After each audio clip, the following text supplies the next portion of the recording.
Let's begin with a simple question. Can you name a group that has absolutely nothing in it? That might sound strange, but in mathematics, this idea has a formal name. It's called the empty set. Also known as the null set or the void set, the empty set is a set that contains no elements at all, not even one. It's a way to represent nothingness in the language of set theory. Let's take a real-life example. Imagine your school's cricket team. Now suppose someone asks, can you list all students who are currently in both class 10 and class 11 at the same time? That's not possible.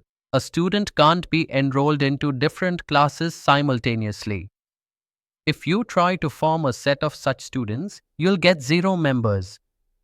That's an example of an empty set, a group that exists in theory but has no actual elements. We represent the empty set in 2 common ways. First, by the Greek letter phi, which looks like a small circle with a vertical line through it. Second, by a pair of curly braces with nothing inside, written as open brace, close brace. Both of these symbols mean the same thing, a set with no elements.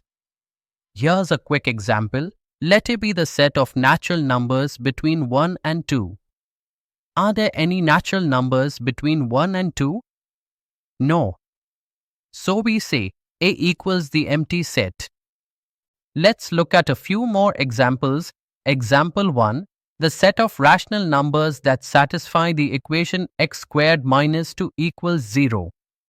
The solutions to that equation are square root of 2 and negative square root of 2, which are irrational. So, if we limit ourselves to rational numbers, the set is empty. Example 2. The set of even prime numbers greater than 2. 2 is the only even prime number. There are no others. So that set is empty. Example 3. The set of odd numbers whose square is equal to 4. No odd number, when squared, gives 4. Again, we have an empty set. Let's review some important facts about the empty set. First, the empty set is a subset of every set because there are no elements in it to violate the rule. Second, the number of elements in the empty set is 0. We write n of the empty set equals 0, where n stands for cardinality or size. Third, the empty set is not the same as the number 0. 0 is a value. The empty set is a collection, and it simply contains nothing. You might wonder, if it contains nothing, why is the empty set important?